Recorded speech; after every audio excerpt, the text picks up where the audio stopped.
and welcome into the latest edition of the Mutant Blitz podcast. I am your host, Josh Hennig. I wanted to take a few minutes to get into the latest edition of Ant-Man and the Wasp Quantumania. It's the third film of the Ant-Man franchise. And, this is a first Mutant Blitz in a while. So if you enjoy these reviews I do, whether you catch them on my YouTube channel at Josh Hennig, or whether you are listening on Spotify, Apple Podcasts, Google Play, like, subscribe, share. Also, give me some feedback how you feel about these reviews, because I'm going to explain a lot of the plot holes and the issues with this film. Because there's not a lot of problems with the Ant-Man and the Wasp movie. I thought it was actually exceptionally well done.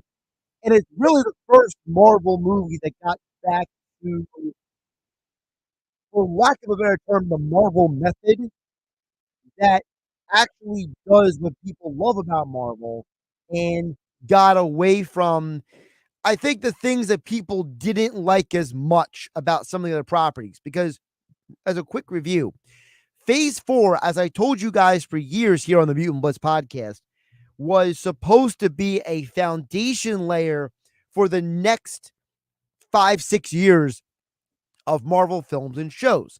So I found that a lot of the issues that people had with, for example, Black Widow, Black Panther, Wakanda Forever, the Eternals, a lot of these projects, even some of the TV shows, people had some issues with She-Hulk. Some people had issues with,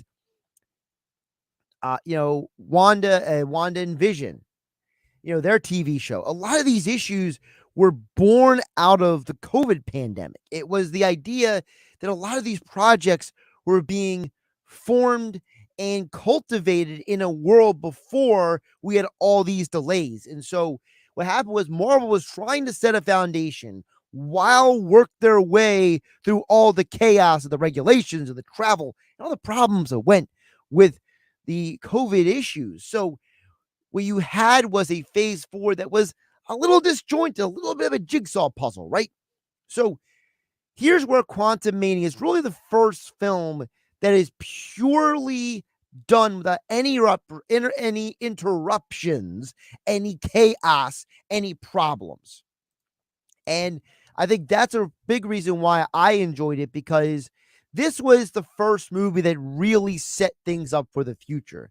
And as you guys know, I liked all the other Marvel properties for what they were. And I think that once I explain some of these things in Ant-Man and the Wasp Quantumania, that for those of you who have watched the movie, you will understand a little better what was going on in this film.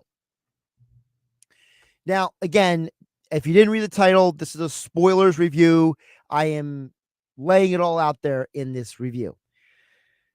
I think that the main premise of the movie, which is Scott Lang, who plays Ant-Man, played by Paul Rudd, his character kind of has a third chapter growth moment where, for the first time in his life, he has to do something not just because of his daughter, not just because of his love for Hope Van Dyne, not just because he cares about Dr. Hank Pym.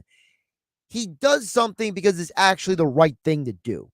And I think that evolution from being the guy who got out of prison, who was forced to steal something and had to protect his daughter, to the guy who's doing the right thing because it's the right thing to do, is a great character development. And them going to the quantum realm, I think, is a great way of going full circle with what you heard about in the first two Ant-Man movies, what you saw in Endgame with the Avengers, bringing it full circle, giving it a full explanation. And the villain of this movie, Kang, gives more substance to everything that you've seen before and moving forward. Now, the real star of this film is not Ant-Man, even though he is the hero, he is the protagonist. The real star of this film is the antagonist. And I think that's where a lot of people maybe lost a little traction. This movie got a horrible review from Rotten Tomatoes and some of the expert reviews, but from the fans, it got a great review, because I think that the fans understand that this is part of a larger story. That Kang was the big reveal and the big center point of this movie. And that a lot of people who review movies, they don't understand a continuing story.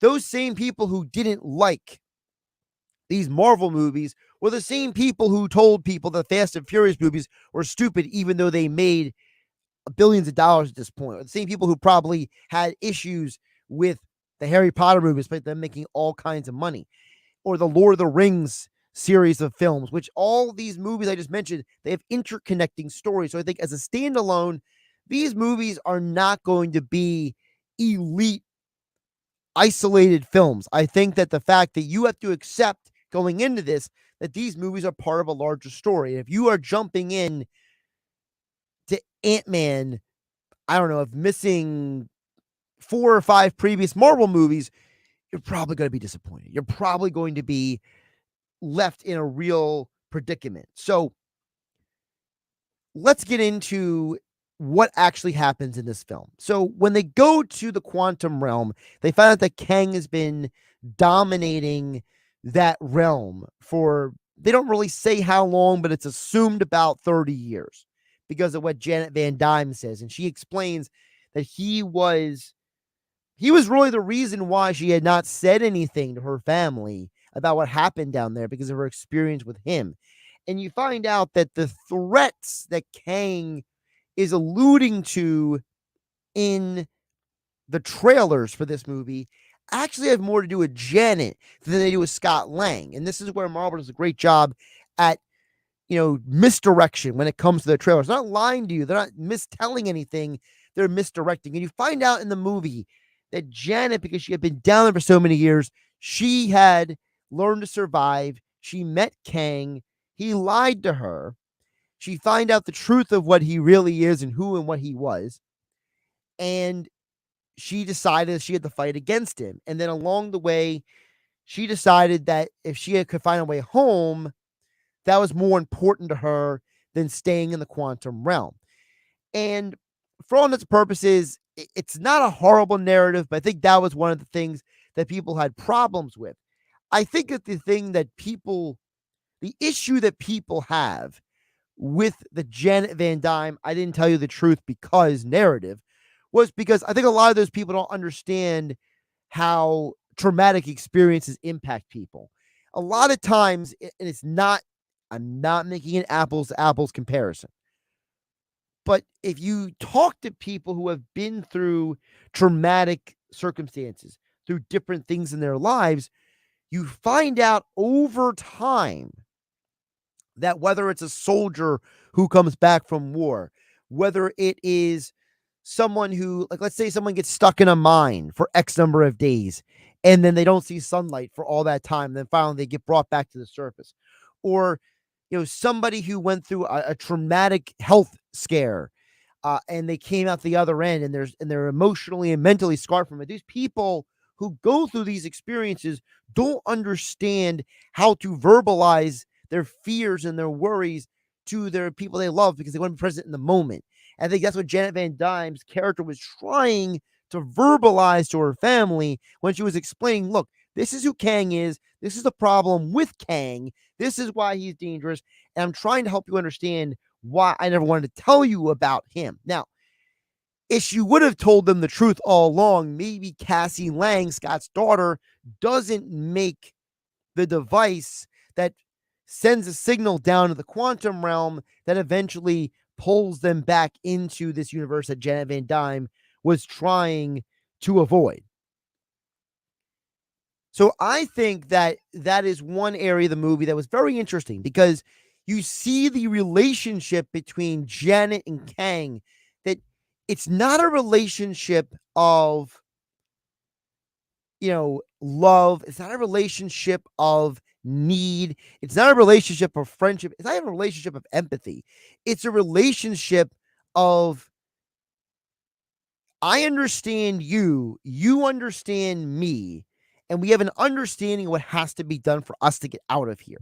And it's a little similar to what you saw if you remember back to the first Iron Man movie, where Jensen and Tony Stark worked together to make the first Iron Man suit.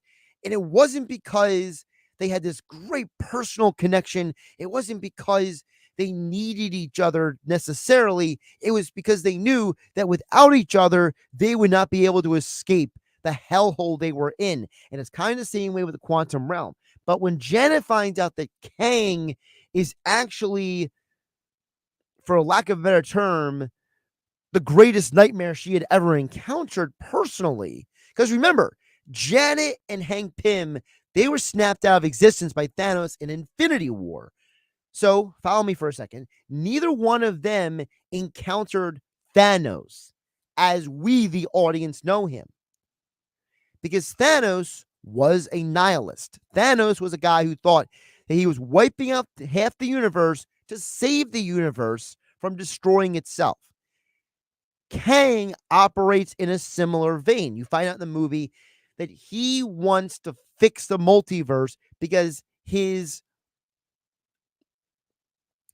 other Kangs, the variants, as they call them in the Loki season, and they're referring to them moving forward, these different versions of himself across the multiverse are messing with the multiverse or destroying the multiverse, and they're going to destroy everything because of what you heard about in the Doctor Strange movie, Incursions. And you find out in this film that everything that you have seen up to this point may not be the hero's faults.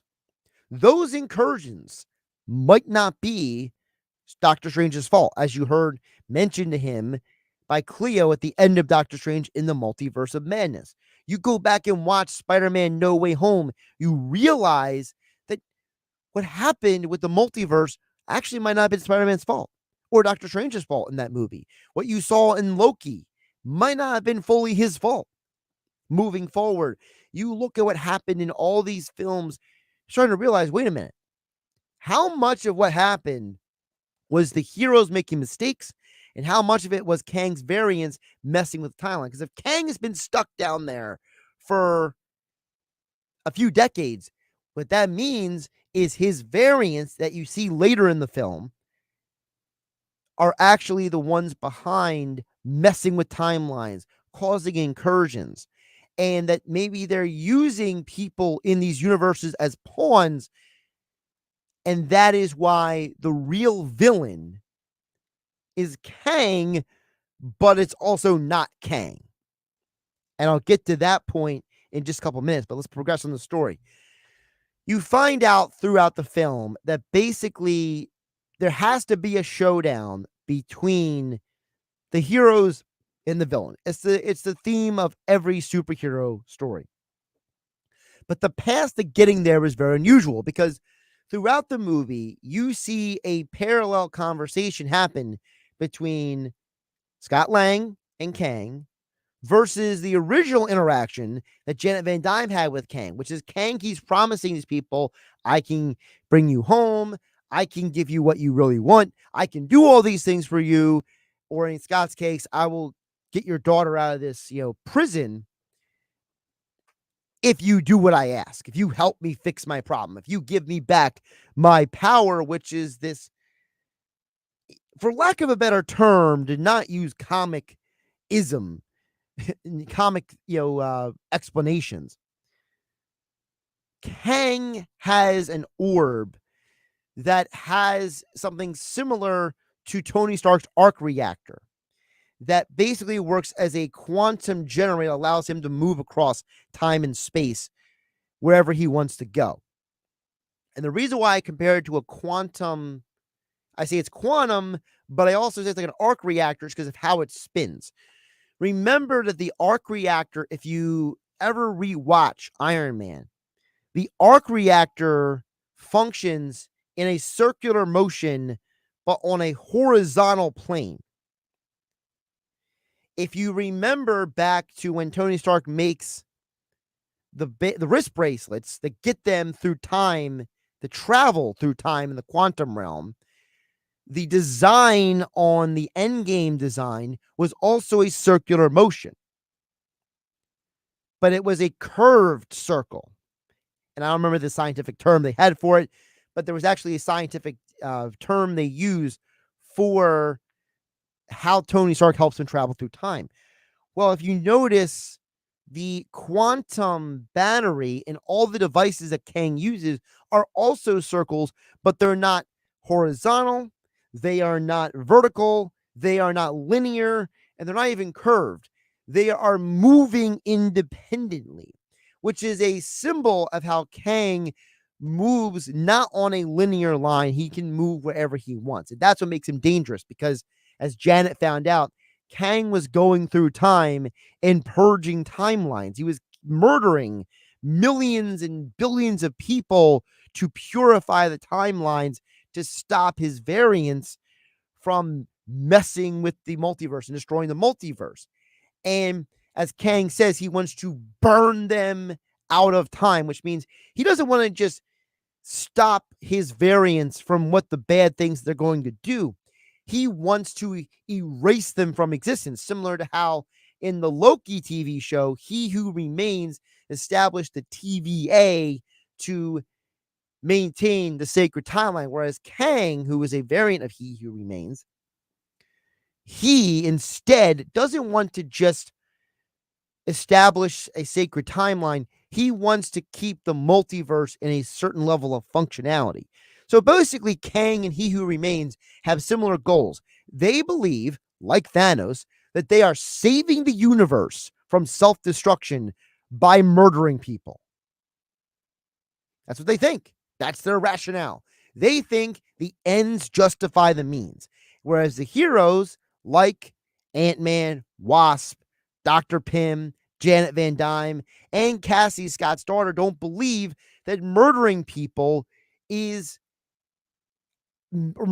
innocent people is a solution to anything. Now, a lot of people don't understand, who have talked about in reviews, and I'm very angry that the comic nerds out there who claim to be nerds don't understand how to explain this to people. The reason why Kang loses some of his powers is because they literally destroy the mechanism that gives him power in the movie. I don't understand why this is so controversial. I find that a lot of the complaints that people are having about the film is because they don't have the mind to understand the Marvel method. The Marvel method is, how can we keep this simple? How can we simplify this for the audience? And I thought that, similar to what they did with the Namor character in Wakanda Forever, how they took a complicated history, they were trying to do the same thing with Kang. Now, I think they did a better job with Kang than Namor because, as people saw, Namor, they rewrote his origin story to avoid any overlaps or confusion with DC's Aquaman. Kang, they tried to simplify that. Hey, as you saw earlier in the movie, when Kang didn't have his power, his chair powered up, his quantum battery fully functional, he didn't have access to all of his powers and abilities. But when he does have those tools, he does have things such as techno-based telekinesis. He does have a certain level of, for lack of a better term, demigod powers because of his technology. Because remember, Kang is from the future. He deals with future tech. And that's why, moving forward, Kang is so dangerous. It's not just because he's a time traveler. It's not just because he is a function of making all these trips through time, creating different timelines. Kang and his variants all think that they are gods. They think, as he mentions, where he tells Ant-Man at one point, "Were you the one with the hammer?" He doesn't even acknowledge that Thor thought he was a god, because Kang thinks, "I killed Thor, that makes me a god," because Thor is a lowercase g, so I am a uppercase g. Come to find out that, in the comics, Kang always loses because of his hubris. And he does the same thing in this movie. Kang loses because he thinks that he is going to beat these peons, these ant men, because he is Kang. He is of the future. He is great. He is the master of time. But his ego is what destroys him, because Scott Lang is motivated to save his daughter at first. Then he says, "I have to stop because it's the right thing to do." When he almost sacrifices his life to stop Kang. And then you see at the end that Hope helps him defeat Kang. They don't kill him, they defeat him by basically kicking him inside of his quantum engine.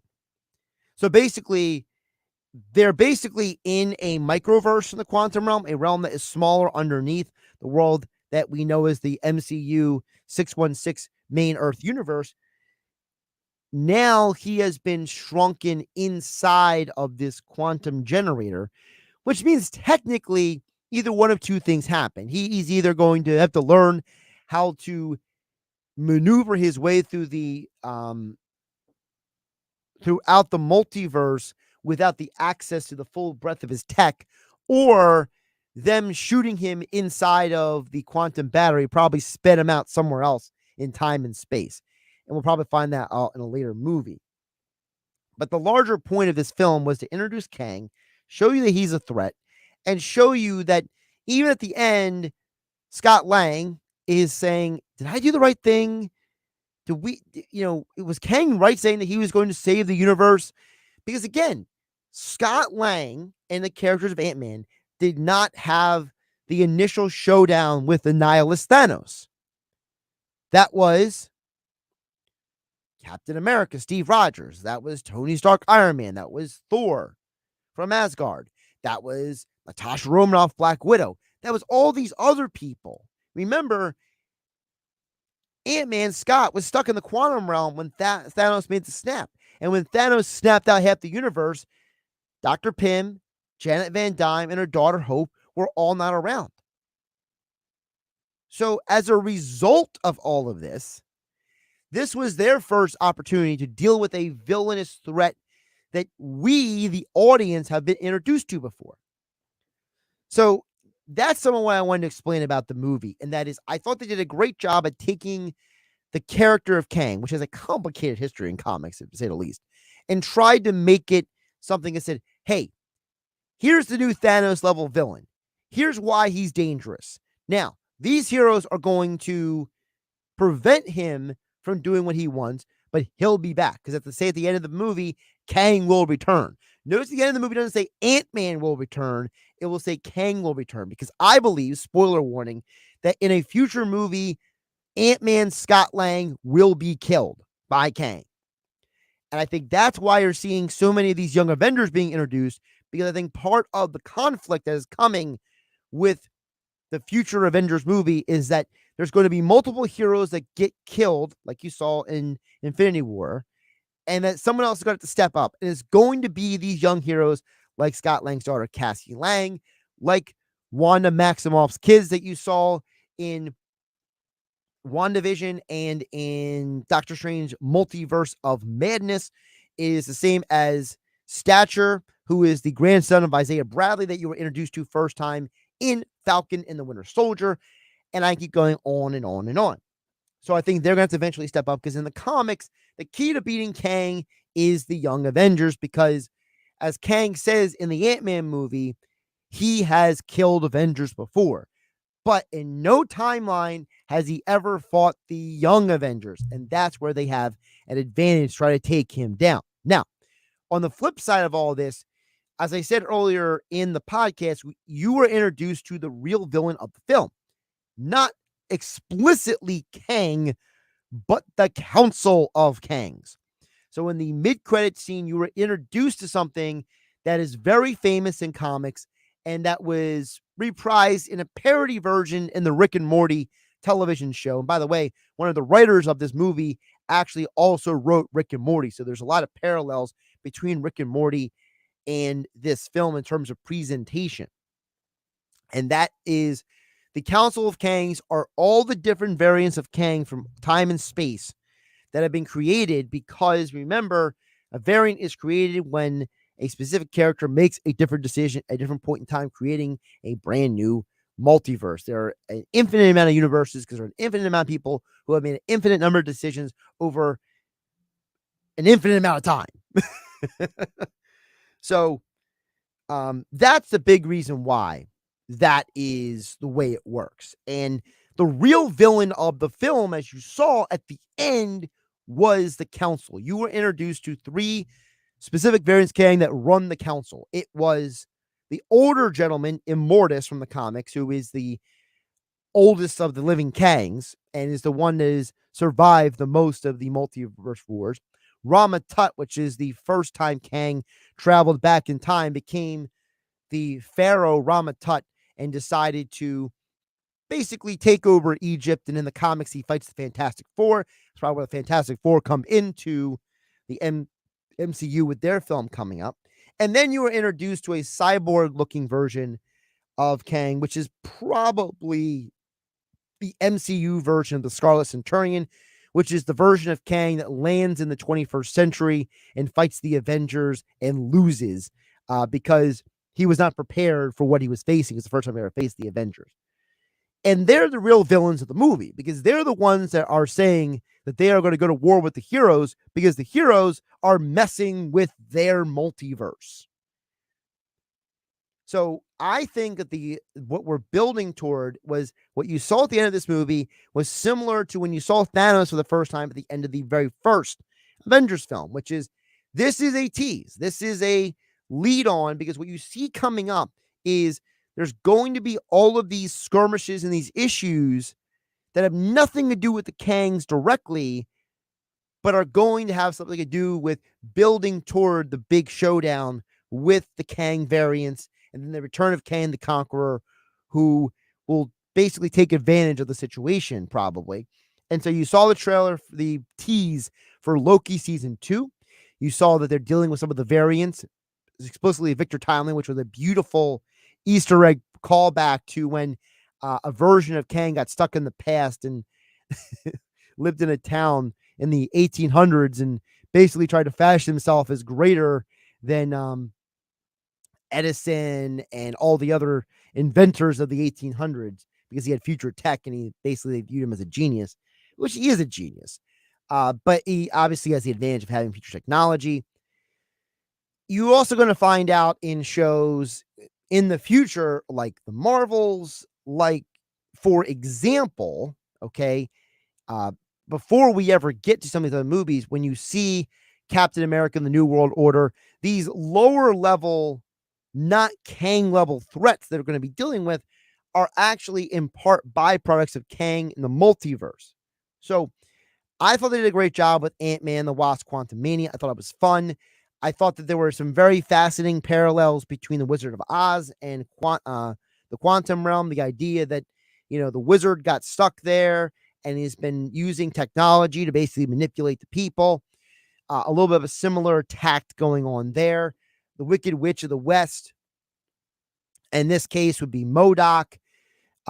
Instead of it being, the Wicked Witch, except he helps them take down Kang, which was an interesting twist they put in the film. I thought was very appropriate based on the larger story. And I thought this movie did a great job at tying together everything you saw before. It brought back things from Ant-Man 1, Ant-Man 2, Avengers Endgame, Loki season 1, and kind of brought it all together to say, hey, now you're seeing where the Marvel universe is going with all of these characters.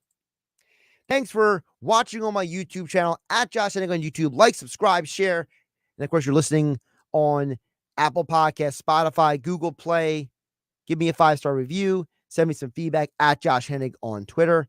Have a great night and weekend. Go watch some Marvel films. I'll catch you guys next time for the Mutant Blitz podcast.